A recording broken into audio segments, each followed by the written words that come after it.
14절까지 말씀입니다.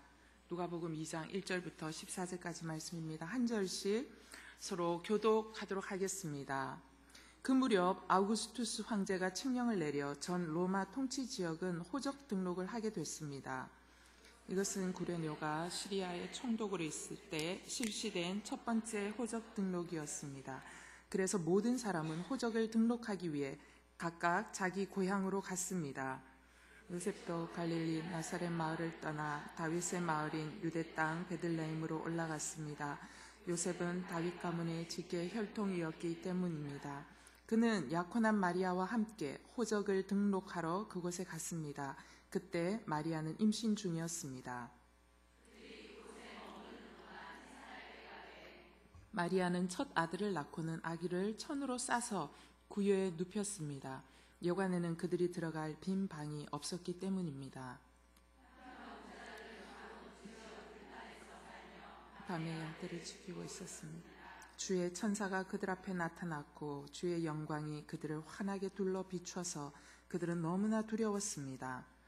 천사가 말했습니다. 두려워하지 마라. 보아라, 내가 모든 백성에게 큰 기쁨이 될 좋은 소식을 너희에게 알리라. 오늘 구주이신 주 그리스도가 다윗의 동네에서 태어나셨다. 너희가 천에 쌓여 구유에 누워있는 아기를 볼 것인데 그것이 너희에게 표적이 될 것이다. 갑자기 그 천사와 함께 하늘의 군대가 큰 무리를 이루며 나타나 하나님을 찬양하며 말했습니다. 지극히 높은 곳에서는 하나님께 영광이요 땅에서는 하나님의 은총을 입는 사람들에게 평화로다. 아멘. 여러분, 12월에 들었으면서 전체 주제 For You라는 제목으로 말씀을 계속 전하고 있습니다. 첫째 주, 둘째 주, 셋째 주, 이번 주 이르는 넷째 주까지 성탄이 도대체 오늘날 사는 우리에게 어떤 의미로 와 있는지에 대해서 매주마다 풀어서 여러분과 말씀을 나누고 있습니다. 오늘은 특별히 크리스마스 for you 라는 제목으로 말씀을 나누고 싶습니다. 여러분, 예전에 우리가 크리스마스 카드를 참 많이 나누었던 기억이 납니다. 여러분, 크리스마스 카드에 보면 카드의 이미지가 다들 굉장히 아주 서정적이고 그리고 아름답고 따뜻하고 굉장히 감성적인 이미지를 나타내고 있습니다. 그래서 우리가 성탄절 카드만 봤을 때 우리가 착각하기 쉽습니다. 아, 첫 번째 크리스마스가 이런 분위기였나 보다. 아주 평화롭고 축복된 어떤 그런 분위기였나 보다라고 우리가 착각할 수 있습니다. 그러나 우리가 흔히 볼 수 있는 크리스마스의 이미지, 또 우리가 크리스마스하고 떠오를 때 눈 덮인 집, 그리고 그 소나무, 그리고 별, 낙타와 동방박사 뭐 이런 거, 그런 아주 따뜻한 이미지와는 다르게 첫 번째 크리스마스의 이미지는 뭐였냐면요, 긴박한 긴장감입니다. 그리고 굉장히 황량함이라는 것입니다. 크리스마스 카드 이미지와 완전히 다른 게 첫 번째 크리스마스의 분위기라는 것입니다. 여러분, 우리가 그 분위기를 좀 상상할 수 있어야 됩니다. 예수님이 태어나신 그 세기는 1세기 유대 공동체 시기입니다. 여러분, 1세기 유대 공동체에서 예수님이 여인의 몸을 통해서 태어난 그 여인이 어떤 여인입니까? 혼외 임신을 한 10대 소녀입니다. 여러분, 그게 오늘날에도 굉장히 어려운 상황이겠지요. 근데 1세기 유대 공동체는요, 굉장히 엄격한 가부장적이고, 그리고 아주 그 가족 중심의 이 공동체입니다. 그러한 공동체 속에서 혼외 임신을 한 10대 소녀 마리아가 임신을 했습니다. 여러분, 어떤 일이 일어나야 될까요? 돌에 맞아 죽거나 아니면 돌에 맞아 죽는 것을 피하려면 마리아가 부모에게 이야기해야 됩니다. 제가 어떤 음란한 생활을 해서 그런 것이 아니라 내 안에 성령께서 성령으로 임신하여 메시아가 태어날 것이라고 이야기했습니다라고 얘기를 정직하게 한다면 마리아는 어떻게 됐을까요? 여러분, 미친 사람 취급당해서 감금당하거나 아니면 격리 조치되었을 겁니다. 예수님이 태어나는 그 시대적 분위기, 그리고 오늘날의 시대적 분위기 속에도 충분히 일어날 법한 그런 상황 속에서 예수님은 태어나셨다라는 거죠. 여러분, 10대 소녀의 임신이라는 환영받지 못하는 상황, 그리고 이 소녀가 임신했는데 뭔가 이상한 짓 한 거 아니야? 의심받는 상황 속에서 온 우주의 왕이신 하나님, 그분이 임재하셨다라는 것입니다. 온 우주의 왕이신 하나님, 천지 만물을 만드신 그 하나님께서 작아지기로 결정하셨는데 작아지고 완전히 작아져서 어떤 형태까지 작아지셨어요, 여러분? 가장 작은 하나의 난세포의 형태로까지 작아지시기로 결정하시고 마리아의 몸으로 잉태된 겁니다. 그리고 환영받지 못하는 절대적인 상황 속에서 드디어 출산일이 돼서 마리아의 몸에서 태어났다라는 것을 우리는 반드시 기억하실 필요가 있습니다. 여러분, 하나님의 이 지상 방문, 여러분 엘리자베스 여왕이 우리나라 올 때만 해도 여러분 그 돈 수백억 원을 쓰고 오는 거 아시죠? 그리고 수행원만 해도 여러분 비행기 한 대 꽉 채워서 오는 거 알죠? 그리고 그 물품만 해도 또 다른 비행기로 갖고 와야 되는 거 알죠? 그런데 천지 만물을 지으신 만왕의 왕이신 하나님이 이 땅에 오실 때 수행원 하나 없이 가장 연약한 모습으로, 그것도 짐승이 거하는 거처에서, 그리고 누일 곳이 없어서 말밥통, 말죽통 외에는 누일 곳이 없어서 그곳에 뉘어야 하는 존재로 오셨다라는 것입니다. 여러분, 이러한 정황 속에서 오셔야 했던 첫 번째 크리스마스를 통해 하나님께서 우리들에게 주시고자 하는 메시지는 무엇이냐? 우리가 이 첫 번째 크리스마스를 통해서 나는 무엇을 배울 수 있는가? 저는 세 가지로 정리해서 좀 여러분과 나누고 싶습니다. 오늘 본문 속에서 첫 번째 나누고 싶은 것은 뭐냐면, 왜 베들레헴이냐? 베들레헴이라는 장소를 통해서 하나님 우리에게 주시는 메시지. 두 번째는 초청받은 첫 번째 초청자가 있습니다. 초청자가 목자들이라는 겁니다. 왜 목자들을 초청하셨냐라는 목자들의 관점에서 또 하나를 살펴보고 싶고요. 세 번째는 오늘 크리스마스의 주인공이신 아기 예수님의 관점에서, 이 세 가지의 관점에서 여러분과 나누어서 말씀을 하고자 합니다. 여러분, 첫 번째 먼저 예수님의 베들레헴 출생이 우리에게 주시는 하나님의 메시지가 뭐냐? 첫 번째 메시지는 이겁니다, 여러분. 보이지 않는 하나님의 손길을 보는 것이 능력이라는 것입니다. 다시 한번 말씀드리겠습니다. 베들레헴 출생을 통해서 하나님 우리에게 주시는 메시지가 뭐냐면, 너희들이 앞으로 살아갈 때 매일매일 너희들의 삶 가운데 예수 그리스도가 임재하실 것인데, 예수 그리스도가 임재하는 것을 발견하는 사람은 누구냐? 바로 보이지 않는 하나님의 손길을 보는 것이 능력이라는 것입니다. 미가 5장 2절 말씀에 이런 말씀이 있습니다. 그러나 너 베들레헴 에브라다야, 비록 내가 유대 족속들 중에 아주 작지만 이스라엘을 다스릴 사람이 너로부터 나올 것이다. 그의 근본은 먼 옛날, 아주 오랜 옛날로 거슬러 올라간다. 여러분, 나사렛에서 요셉과 마리아가 살고 있었습니다. 그런데 살고 있었던 그 요셉과 마리아가 베들레헴까지 가야 했던 이유는 딱 한 가지입니다. 그때 로마 황제가 아우구스투스입니다. 옥타비아누스가 천하 통일을 해서 아구스도 로마 황제가 되는 거죠. 그 아우구스투스가 호적 조사를 명령했습니다. 그가 호적 조사를 명령한 이유는 딱 두 가지입니다. 뭐예요? 세금 징수, 두 번째 인구 호구 조사입니다. 그래서 식민지에 몇 명의 사람들이 살고 있는지를 분명하게 파악해야 할 필요가 있었습니다. 그래야 완벽하게 통치할 수 있기 때문에 그 인구에 맞춰서 로마 주둔군은 몇 명을 파송하고, 이런 것들이 해답이 나오기 때문에 딱 두 가지입니다. 세금 징수, 두당 세금 징수, 그리고 인구 수당 로마 주둔군민들을 몇 명을 두어야 할 것인가, 어떻게 통치해야 될 것인가를 답을 찾기 위한 이유 딱 한 가지, 그 두 가지밖에 없었습니다. 그거 위해서 인구조사했습니다.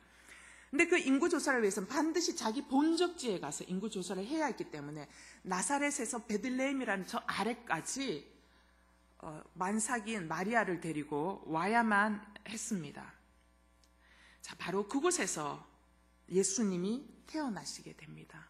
근데 여러분, 이 태어나게 된 이 예언이 800년 전에, 예수 그리스도가 태어나시기 이전 800년 전에 미가 선지자를 통해서 예언한 말씀을 하나님께서 뭐라고 예언했냐면, 메시아가 반드시 올 텐데 그 메시아는 베들레헴이라는 아주 보잘것없는 마을에서 태어날 것이다 라고 하나님께서 예언해 주셨어요.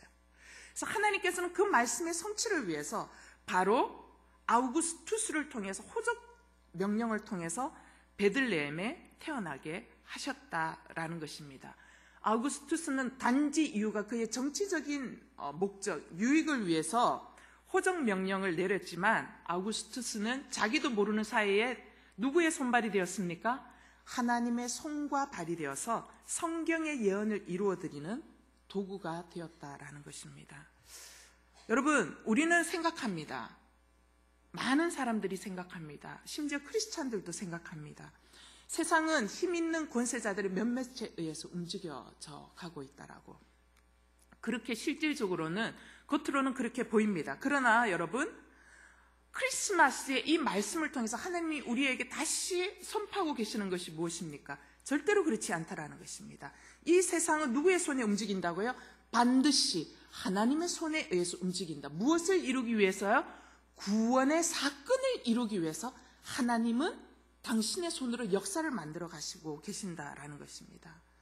여러분이 지금 처해 있는 상황 가운데서 내가 뭔가를 이렇게 하고 싶은데 누군가가 내 삶 가운데 개입돼서 나의 문제를 좌지우지하고 그 사람에 의해서 막 내 상황이 더 힘들어지고 막 복잡해지고 그런 게 느껴질 때 여러분 속상하고 좌절되십니까?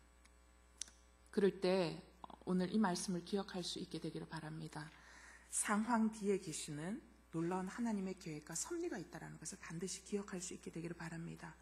여러분, 하나님은 나의 상황과 나의 사건과 그리고 사람들 속에서 예수 그리스도가 나의 삶과 나의 가정과 나의 자녀들 속에 임재하실 수 있도록 하기 위해서 상황과 사건과 사람들의 결정을 사용하고 계신다는 것을 기억하셔야 합니다. 여러분, 비록 그것이 내게 일어나서는 안 되는 비록 악한 일이고 그 사람의 악한 의도에 의해서 악한 일이 발생하였다 할지라도 하나님은 그 악한 사건들까지도 당신의 손으로 만드셔서 무엇을 만들어 가세요? 구원의 사건이라는 선한 의도로 만들어 가시기 위해서 하나님 그걸 사용하신다라는 것입니다. 그래서 이사야 14장 26절에서 27절에 이렇게 말씀하고 있습니다. 다 같이 한 목소리로 읽겠습니다. 시작.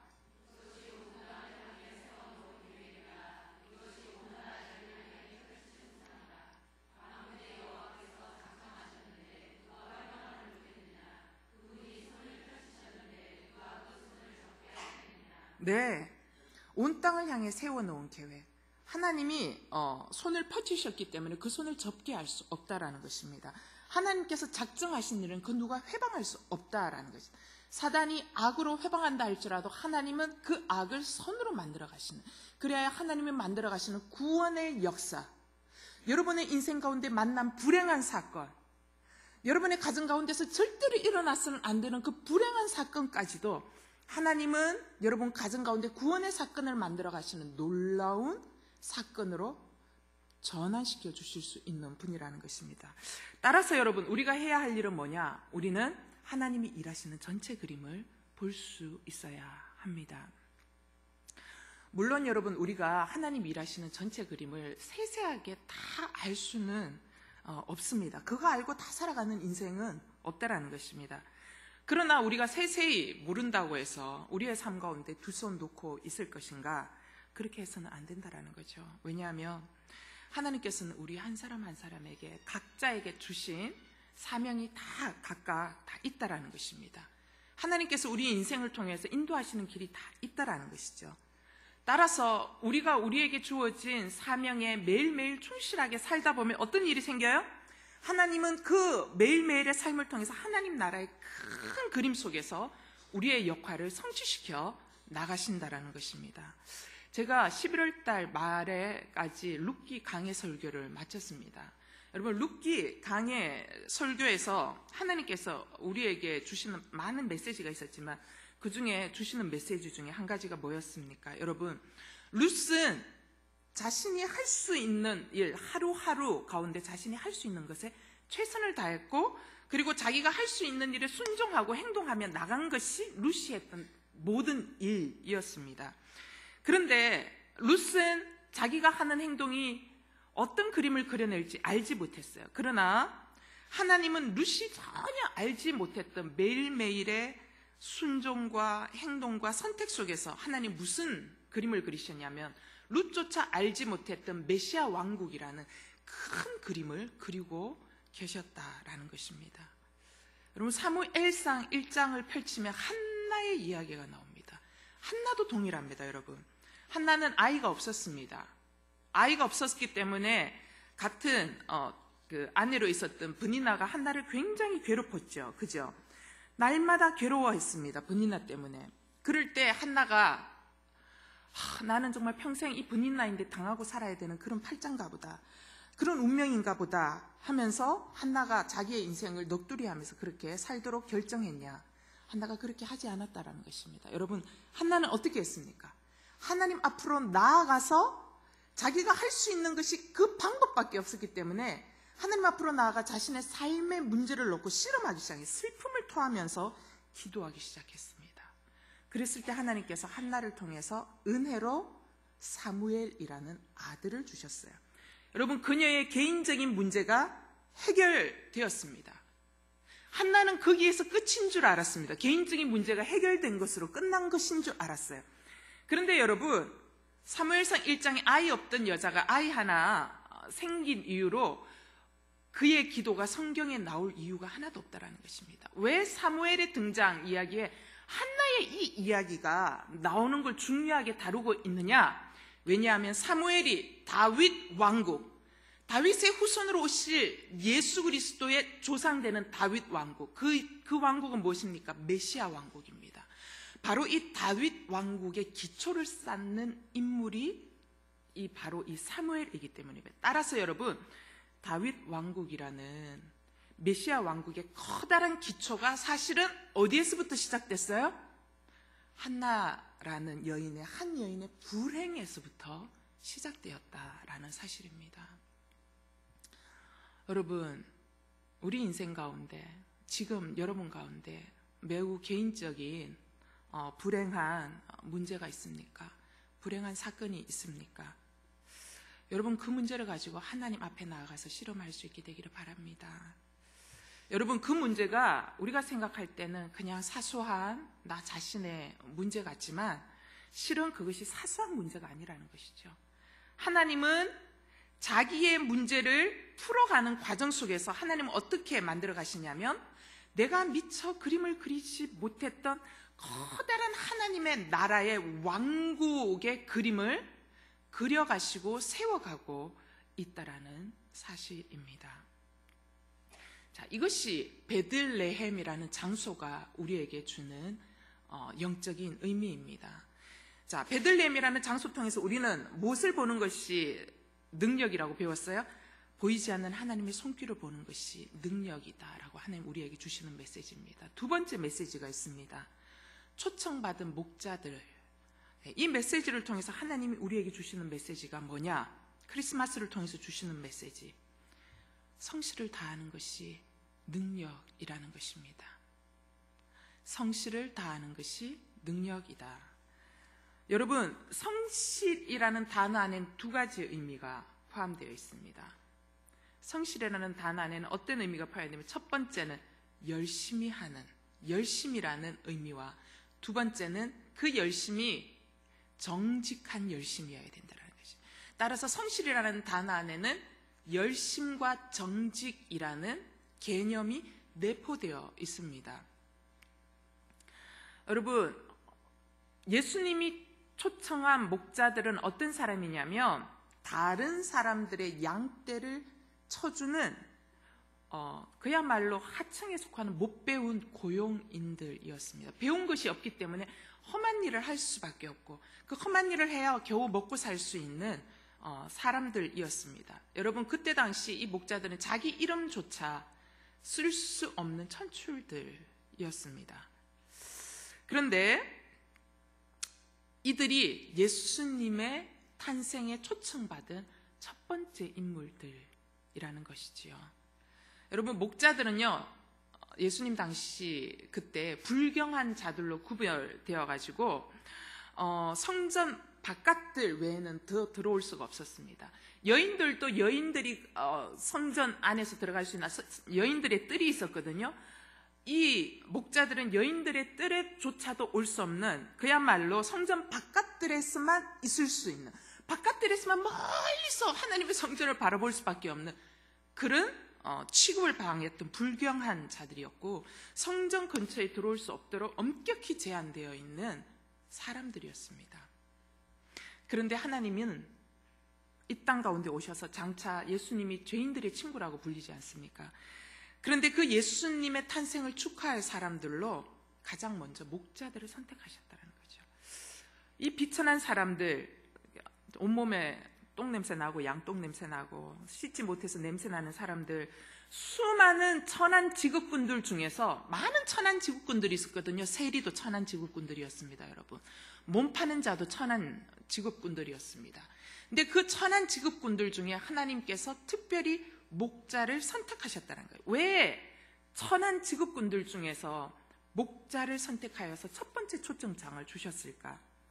첫 번째, 목자들은 자신들의 일에 열심을 다하는 사람들이었다는 것입니다, 여러분. 제가 얘기했죠. 성실에는 두 가지 개념이 있다. 열심과 정직이라는 개념이 있다는 것입니다. 8절에 보면 뭐라고 나와 있냐면, 목자들이 그날 밤에 그 지역 들판에 살며 밤에 양떼를 지키고 있었습니다 라고 돼요. 밤에 자지 않고 깨어 있었다라는 것입니다.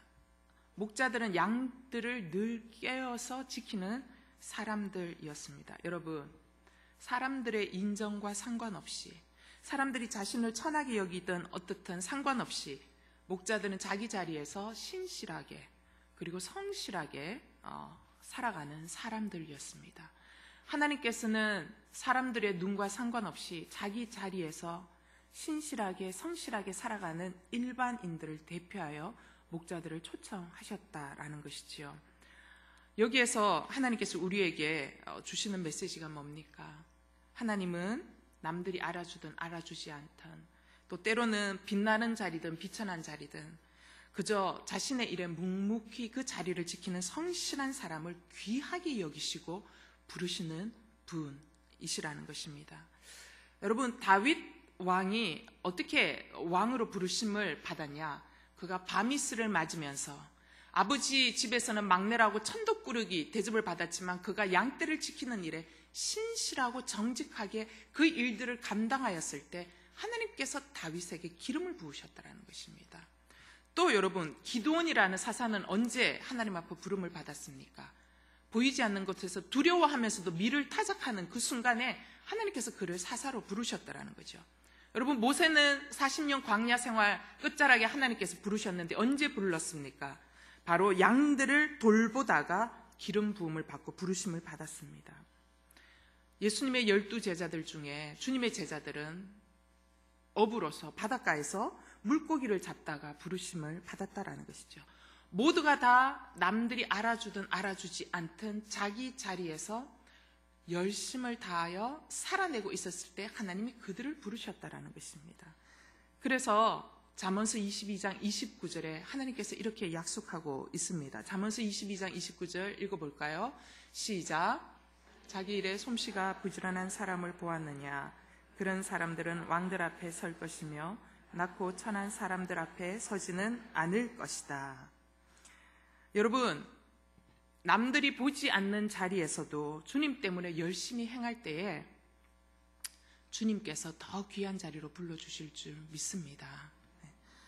여러분, 예수님이 다시 오신다면 가장 누구를 먼저 부르실까 생각해보면 이름 없이 빛도 없이 세상에서 알아주지 않지만 내가 서 있는 그 자리에서 나의 직분들을 성실하게 감당하는 사람들 가장 먼저 불러주시지 않을까, 저는 그런 생각을 해봅니다.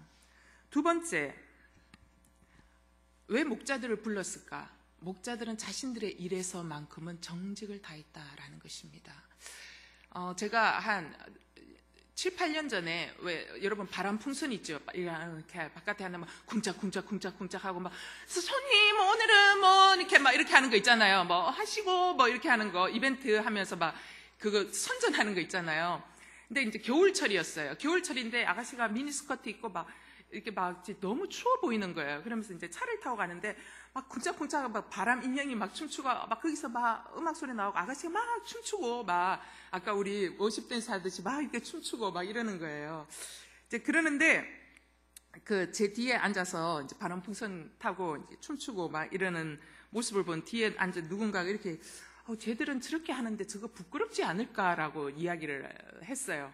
그랬을 때 이제 제 옆에 타고 있던 그 교역자 중에 한 분이 뭐라고 얘기했냐면 괜찮다고, 차라리 바깥에 나가 도둑질 하는 것보다, 사기치는 것보다, 그리고 몸 파는 것보다 저게 훨씬 더 몸 써서 자기가 땀 흘려가지고 춤을 추는 한이 있어도 정직하게 버는 저게 진짜 바람직한 돈이라고 이야기하는 것들을 들으면서 진짜 맞는 말이다. 손님 어쩌고 이렇게 막 하지, 우리가 보기에는 부끄러워서 못할 것 같지만 그게 훨씬 더 정직하다라는 생각이 드는 거예요.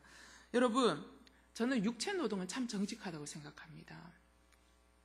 왜냐하면 육체 노동은 한 만큼의 결과물이 나오기 때문이에요. 그러니까 이제 왜냐하면 노동자가 자기에게 주어진 시간에 성실을 다하면은요, 분량률이 낮아질 수밖에 없어요. 맞지요? 그죠? 그래서 저는 그 육체 노동이 정직하다라는 생각이 듭니다. 왜냐하면 성실을 하면 할수록 그만큼 그 분량률이 낮은 제품을 만들어낼 수 있기 때문에, 문제는 이 육체 노동자의 이 노동이 정직함에도 불구하고 그를 고용하고 있는 고용주가 그들의 대가만큼 지불해 주지 않는 죄 때문에 이게 이제 문제인 거고, 이게 이제 오늘날 우리의 현실의 모습이긴 한데, 예수님 당시의 목자들도 그들이 하는 노동에 비해서 사실 대가를 그렇게 제대로 받지는 못했던 것 같아요. 그러나 그럼에도 불구하고 목자들이 참 정직하게 자신의 역할들을 감당했음을 우리가 짐작해 볼 수 있습니다. 왜냐하면 그때 당시 어떤 신학자는 이렇게 이야기합니다. 베들레헴에서 양을 치던 목자들이 치던 양들은 예루살렘에 공급하기 위한 양떼들을 베들레헴에서 치고 있는데, 그 양떼들의 주인이 대체로 누구였냐면 제사장들이었다라는 거죠. 그래서 제사에 드릴 수 있는 양질의 양들을 많이 제사를 드릴 수 있기 때문에 잘 관리해서 치지 않으면 안 된다라는 거죠. 따라서 목자들이 양들을 정직하게 관리하지 못한다면 분명히 양의 상태가 상하거나 병들거나 상품의 가치가 떨어지기 때문에 이들 역시 어떻게 해요? 더 이상 고용될 수 없는 자리에 있었던 거예요. 따라서 이러한 배경에서 생각했을 때 더 이상 어떠한 일자리를 구할 수 없었던 목자들의 입장에서는 아마도 자신이 돌보는 양들을 아주 정직하게 돌봤을 것이다 라는 짐작을 해볼 수 있습니다. 여러분, 그들은 자신들이 일에 정직했다라는 것이죠. 여러분, 하나님은 우리가 특별한 능력이 있는 것에 별로 감동받지 않으십니다. 하나님은 내 재주가 뛰어난 것에 절대로 감동받지 않으십니다. 하나님은 어디에 감동받으시냐면요, 정직한 것에 감동받으십니다. 여러분, 서툴러도 사람은 서투르면 안 받아요. 근데 하나님은 서툴러도 정직한 것을 연락하신다라는 것입니다. 그럼 제가 깨알같이 제 자랑을 살짝만 하고 곁들이고 갈게요. 제가 대학교 때 알바 퀸이었거든요. 알바 퀸이었는데 대학교 1학년 때 그러니까 지금으로부터 한 25년 전이죠. 25년보다 더 됐네. 30년 전이네요. 30년 전에. 30년 전에 그때 여러분 피자라는 걸 난 처음 봤어요. 여러분 그거 웃을 일이 아니에요. 내가 대구에서 근데 피자라는 걸 처음 봤어요. 그 레스토랑을 내가 여름에 알바를 하는데 피자가 피자헛의 그런 피자가 아니에요. 요즘 유행하는 피자 있잖아요. 얇은 피자가 피자판에 얇은 게 오븐에 구워가지고 나오는 피자, 그때 30년 전에 처음 본 거야.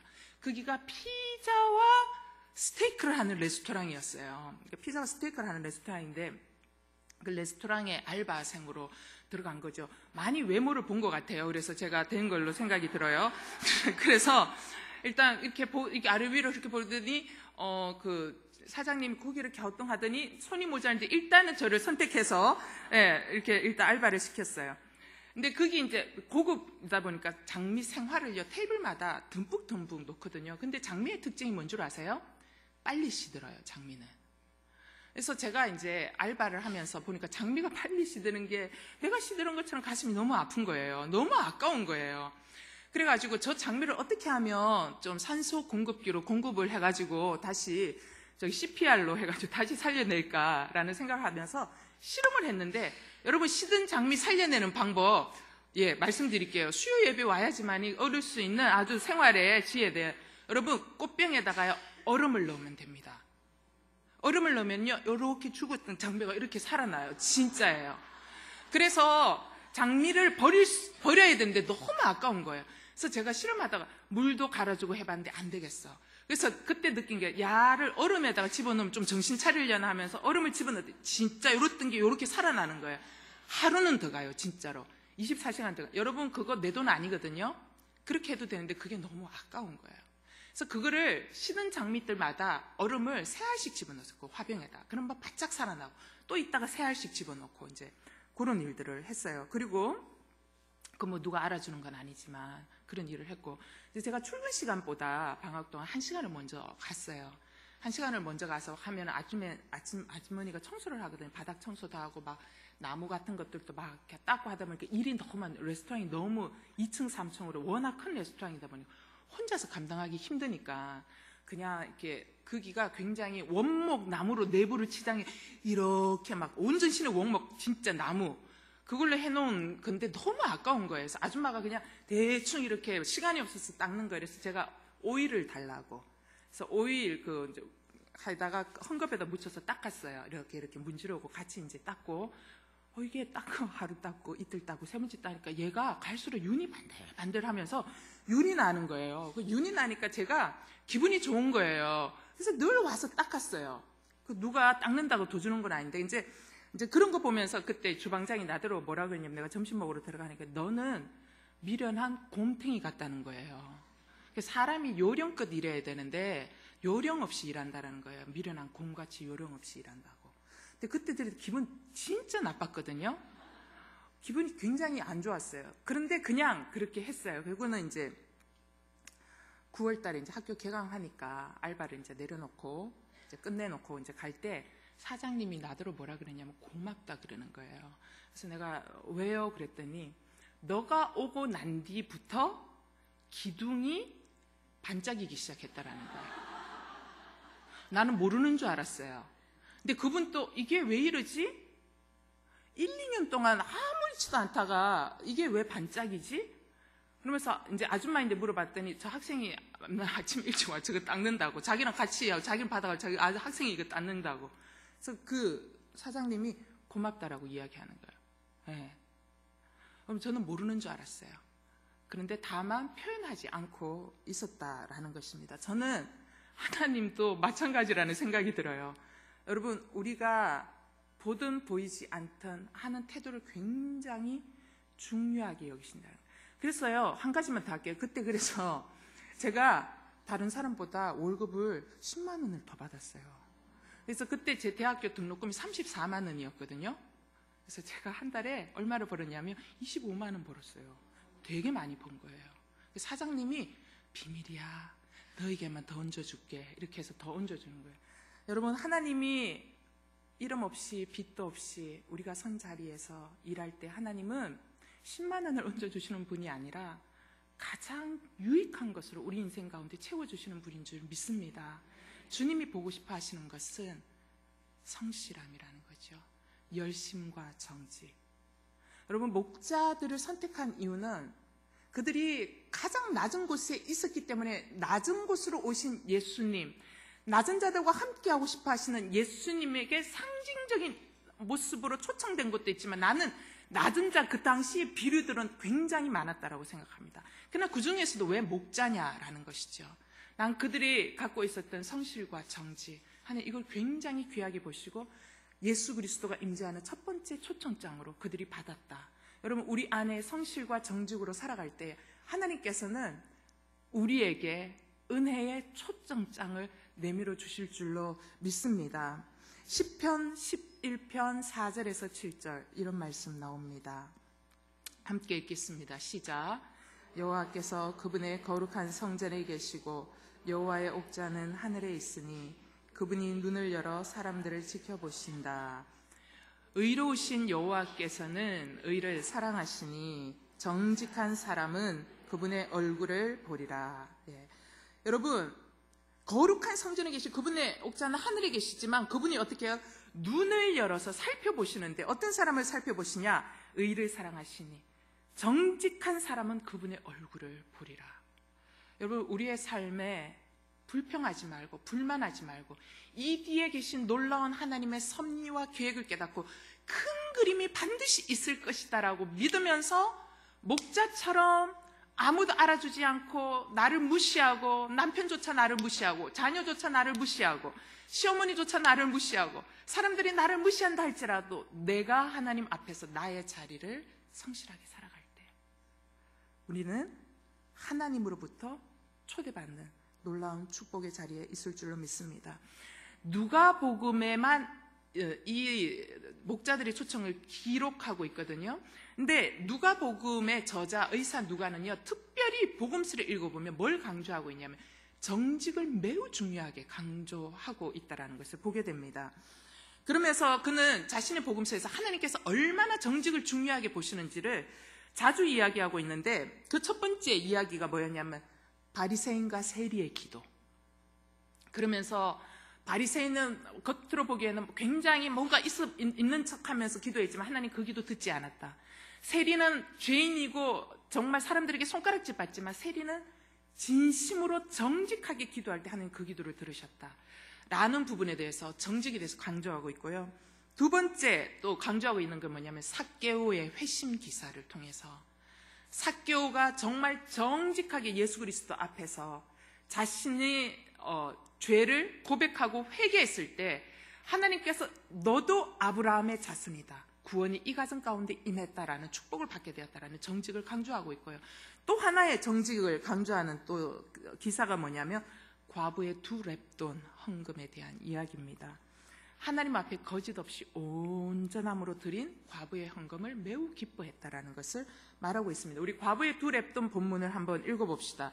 누가복음 21장 1절에서 4절까지 말씀입니다. 시작.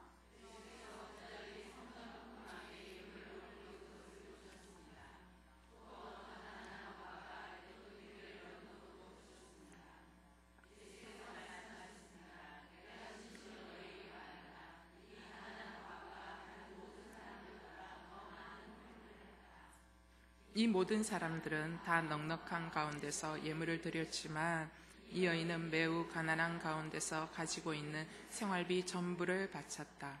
여러분, 하나님은 속일 수 없습니다. 하나님은 정확하게 보십니다. 그리고 하나님은 우리의 정직을 가장 귀하게 보십니다. 유대 화폐의 가장 작은 단위가 렙돈이거든요. 그러니까 이제 이 렙돈을 환산하기가 굉장히 어려워요. 그래서 이거를 환산하려면 어떻게 해야 되냐면 그때 당시에 그 성인의 하루 일당치가 한 데나리온이거든요. 그러니까 한 데나리온의 64분의 1의 가치가 렙돈의 가치인 거예요. 그래서 여러분, 만약에 이거를 오늘날 돈으로 환산해 보면 오늘날 막 예를 들자면 성인 하루의 일당이 8만 원에서 한 10만 원 정도 된다 하면 노동자들도 한 8만 원 정도밖에 못 받던데요. 보니까 8만 원이다라고 환산을 하면은요, 그거에 64분의 1을 하면은 얼마가 되냐면 1250원이 한 렙돈이 되는 거, 오늘날 가치로. 그러니까 이 그 두 렙돈이니까 이 가치가 2,500원 정도? 그러니까 2,500원인데 이 과부에게는 자기가 그날 먹고 살 모든 돈이었던 거예요. 근데 이 과부가 이 두 렙돈, 자기가 그날 누릴 수 있는 모든 거를 하나님 앞에 드린 거예요. 생활비 전부를 바친 거예요. 굉장히 미약한 돈이었지만 하나님은 많은 사람들이 거하게 낸 헌금을 기억하시지 않고 이 여인의 여호와를 경외함으로, 정말 하나님을 사랑함으로 드렸던 이것들을 받으셨다라는 것입니다. 하나님은 정직을 매우 중요하게 보십니다. 목자들은 험한 일을 하는 직업이지만 양떼들을 돌봄에 있어서 정직으로 일했습니다. 여러분, 정직함으로 살아가는 그들의 삶이 예수님을 가장 처음 보는 축복을 누렸습니다. 여러분, 오늘날 정직한 삶을 살아가는 사람들을 보고 뭐라고 이야기하는 줄 알아요? 지난주에도 얘기했지만 바보 멍충이라고 이야기합니다. 바보, 멍충이, 무뇌, 이렇게 뇌가 없는 사람이라고 이야기합니다. 여러분, 저는 우리가 하나님 앞에서 차라리 무뇌자가 되는 것이 더 낫다는 생각을 합니다. 여러분, 우리의 인생을 열어줄 수 있는 것은 사람이 아닙니다. 우리의 인생을 열어줄 수 있는 분은 하나님이십니다. 차라리 세상 속에서 무뇌자로 사는 것이 더 낫지 않을까. 무뇌자로 사는 것을 선택할 수 있게 되기를 바랍니다. 그렇게 살아갈 때 풍성한 하늘의 은혜를 경험할 수 있게 된다는 것입니다. 자, 목자들을 통해서 하나님 우리에게 주시는 메시지, 두 번째가 성실을 다하는 것이 능력이다라고 얘기했습니다. 마지막 세 번째, 구유에 누이신 아기 예수님을 통해서 하나님 우리에게 주시는 성탄의 메시지는 뭐냐? 평범한 것이 능력이다라는 것입니다. 여러분, 사람의 몸을 입고 오신 하나님을 오늘 우리는 어떻게 발견할 수 있느냐? 성경은 말씀하고 있습니다. 천에 쌓여 구유에 누인 아기를 볼 텐데 이것이 너희에게 보여주는 표적이라. 제가 첫 번째 주 설교할 때 얘기했습니다. 천에 쌓여 구유에 누여 있는 아기가 하나님으로 임재하는 사인이라는 것입니다.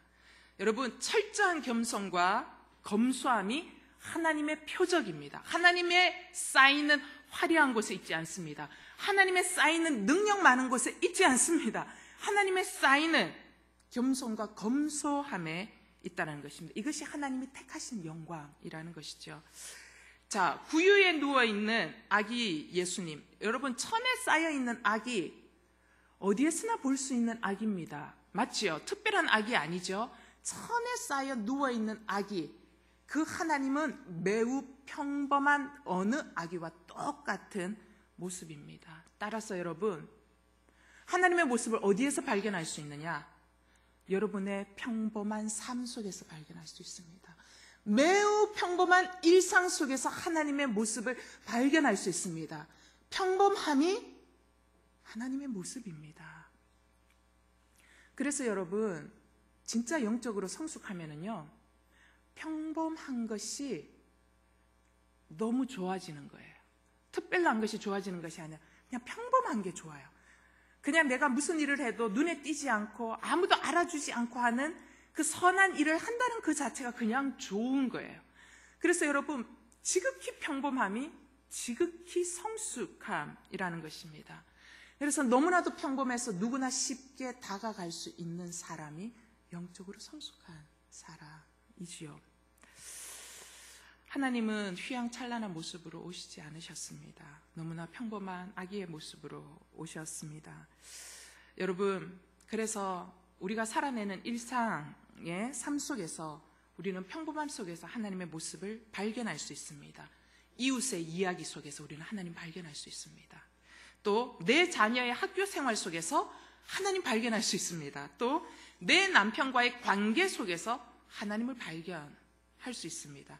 또 자녀 양육을 함에 있어서 하나님을 발견하고 하나님의 존재를 계속 느낄 수 있습니다.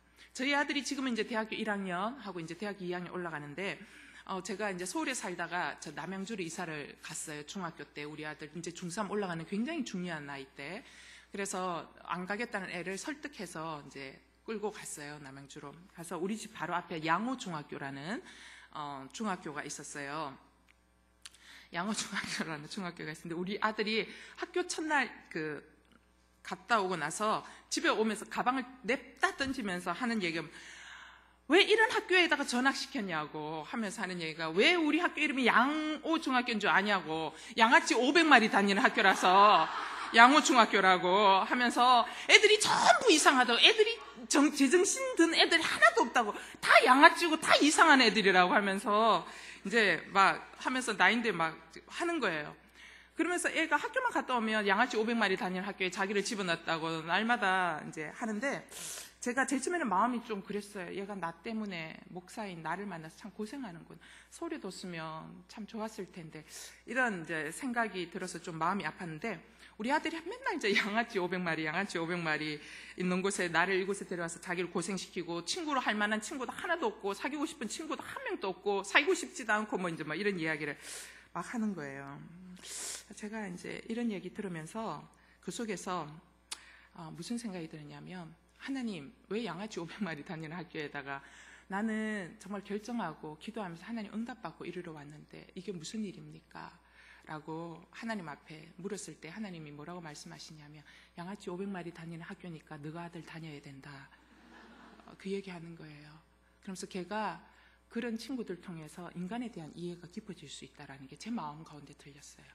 인간 이해는 좋은 사람을 통해서 깊어지는 것이 아니라 그 속에 있는 아이들 속에서 얘들이 왜 이렇게 됐을까를 생각하다 보면 인간 이해가 깊어질 수 있어요. 그래서 걔가 상담학을 하게 되는 것 같아요.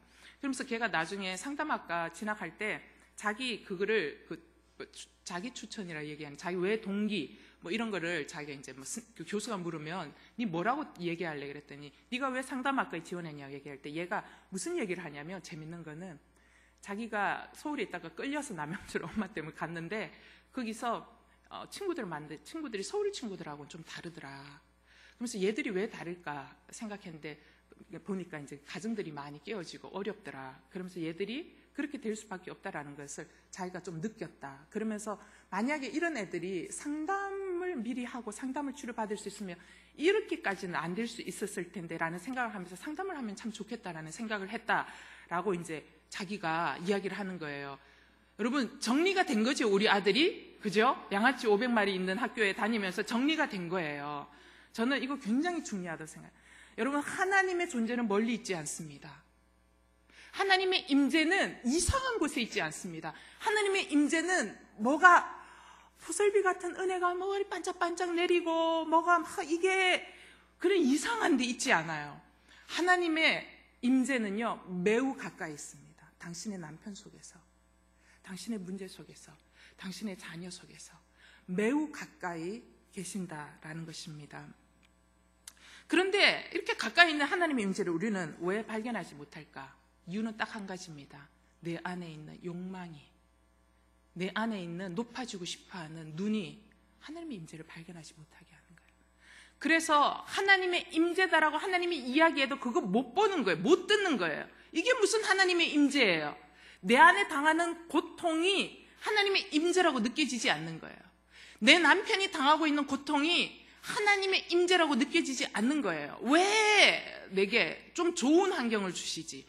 여러분, 하나님은 나의 이 좋은 환경 속에만 임재하는 것이 아니라 고통과 열악한 환경 속에서도 임재하시고 좋은 환경 속에서도 임재하시고 어디에서나 임재하고 계신다라는 것입니다. 여러분, 우리가 뭔가 특별한 기적과 체험만을 바란다면 결코 하나님을 만날 수 없습니다. 여러분, 하나님을 정말 만나고 매일같이 하나님을 만남으로 내가 친밀해지고 그리고 그 하나님을 신뢰하는 깊이가 깊어지려면요, 여러분 삶의 평범한 속에서 하나님의 자국을 찾으셔야 돼요. 그래서 오늘 본문 말씀 11절에 이렇게 이야기하고 있는 거예요. 오늘 구주이신 주 그리스도가 다윗의 동네에서 태어나셨다. 예수님이 다윗의 동네에서 태어난 거예요. 다윗의 동네가 어디예요? 베들레헴이에요. 아무도 눈여겨보지 않는 베들레헴이라는 작은 마을. 그래서 하나님이 오신 거예요. 여러분, 아무도 눈여겨보지 않는 나의 가장 보잘것없는 이런 일상 속에 과연 하나님이 역사하셔? 여러분의 그 보잘것없다고 여기는 당신의 일상 속에 하나님이 임재하고 계시다라는 것입니다. 따라서 우리는 날마다 이렇게 기도해야 됩니다. 하나님, 나의 평범한 일상 속에 세밀하게 역사하고 계시는 거대한 하나님의 손길과 하나님의 임재를 바라볼 수 있는 눈을 열어 주시옵소서. 첫 번째 크리스마스 날, 모든 사람이 비범함을 꿈꾸고 모든 사람이 비범한 사람을 추종하고 비범한 사람들 곁에 있고 싶어 했습니다. 그런데 그런 사람들에게 하나님은 초청장을 주시지 않으셨습니다. 그저 보잘것없었던 목자들, 그러나 자신에게 주어진 목자라는 아무도 그들도 보지 않는 평범한 삶을 성실과 정직으로 살아내었던 이름 없는 목자들을 이 땅에 오신 하나님께서 만나 주셨다라는 것입니다.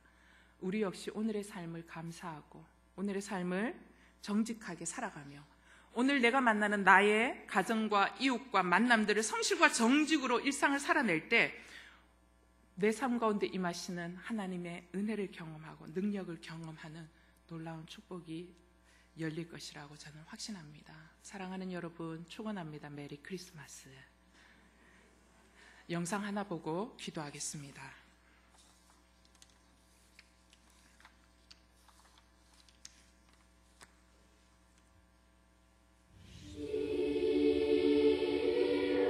불 좀 꺼주실래요?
흘리시는 하늘아버지,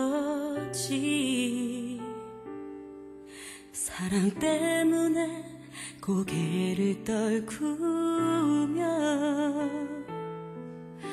하나님의 아들 이 땅 위에 오신 분, 십자가에 그 몸을 맡기셨네. 오직 사랑, 그 사랑 때문에 하늘 보좌 버리고 십자가 지셨네. 나를 위해, 오직 나를 살리시기 위해 모든 물과 피 흘리신 예수, 십자가 그 사랑이 나를 정케했고, 십자가 그 사랑이 나를 살리셨네.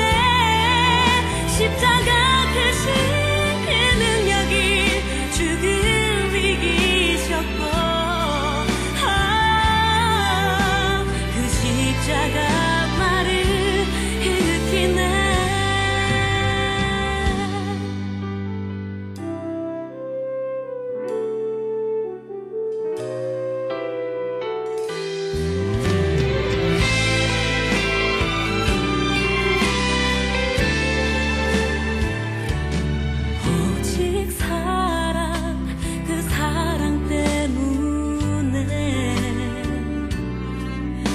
하늘 보좌 버리고 십자가 지셨네.